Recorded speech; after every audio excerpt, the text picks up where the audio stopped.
Je vous souhaite la bienvenue pour cette nouvelle leçon d'orthographe CM1, CM2 dans le cadre des dictées flash. Nous en sommes à la liste 8 et voici la partie numéro 2 en voiture. C'est parti. Voici les mots de la liste 8. Quel, impressionnant, tempête, bondir, tel, mont, entre, de, par, réapparaître, quelque, magie. Nous passons maintenant à la deuxième moitié des mots. Et nous commençons par les étudier un par un. C'est parti. Le premier mot, c'est le mot entre. Le premier son, le son en s'écrit en. Deuxième syllabe tre, tre, sans surprise, entre, en, tre.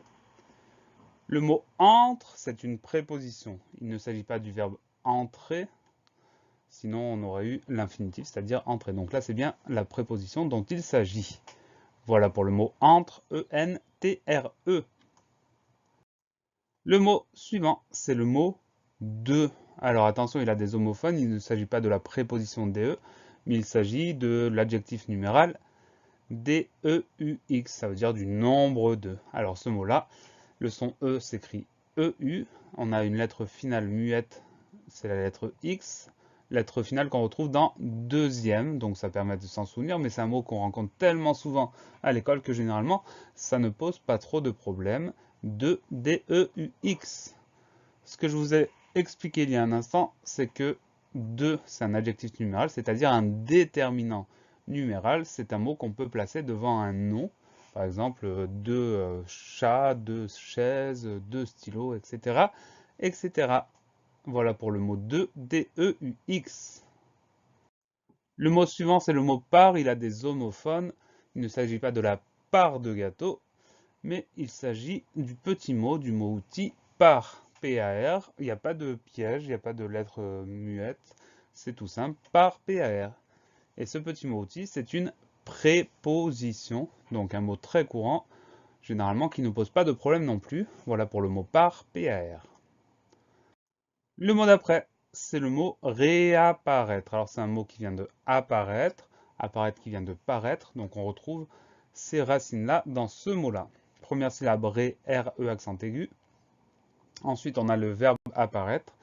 On pense à mettre les deux P, donc A, 2P, A. Et ensuite, deux dernières syllabes ré, tre. La syllabe ré va s'écrire R-A, I accent circonflexe. Et dernière syllabe tre, T-R-E. Donc on fait attention à quoi? On fait attention à ces deux P, réapparaître.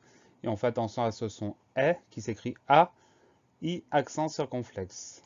Voilà pour le... Non, pas voilà pour le mot. Réapparaître. R, E accent aigu, A, 2 P, A, R, A, I accent circonflexe. T, R, E, j'ai eu du mal. Le mot réapparaître, c'est un verbe. Comme c'est un verbe entre, c'est un verbe qui appartient au troisième groupe. Bien joué. On va pouvoir le conjuguer puisque c'est un verbe. Au présent, ça donne par exemple elle réapparaît.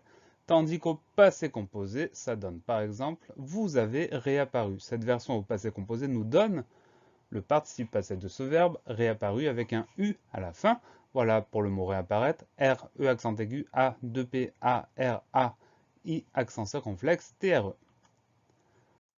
Le mot suivant, c'est le mot quelque. Le mot quelque, il a deux fois le son que. Et les deux fois, ce son que s'écrit QU. Donc si on détaille tout, quelque, ça commence par QUE.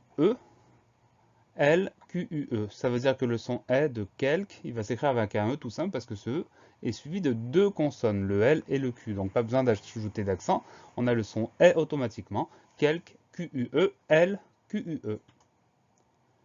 Ce mot-là, c'est un déterminant indéfini. Donc c'est un déterminant, et c'est un déterminant qui peut être singulier, comme dans la liste. Au masculin et féminin, c'est la même forme, quelque, Q-E, L, Q-E. Il peut être pluriel. Dans ce cas-là, on ajoute simplement le S du pluriel, que ce soit masculin pluriel ou féminin pluriel, ça s'écrit pareil avec un S à la fin. Voilà pour le mot quelque, Q-U-E-L, Q-U-E. Le dernier mot de cette liste, c'est le mot magie. Première syllabe ma, M-A, deuxième syllabe J, le son J s'écrit avec un G. Ensuite, on a la lettre I, et à la fin, on a une lettre qu'on n'entend pas, c'est la lettre E. Donc on pense à ce G pour le son J, pour le son J.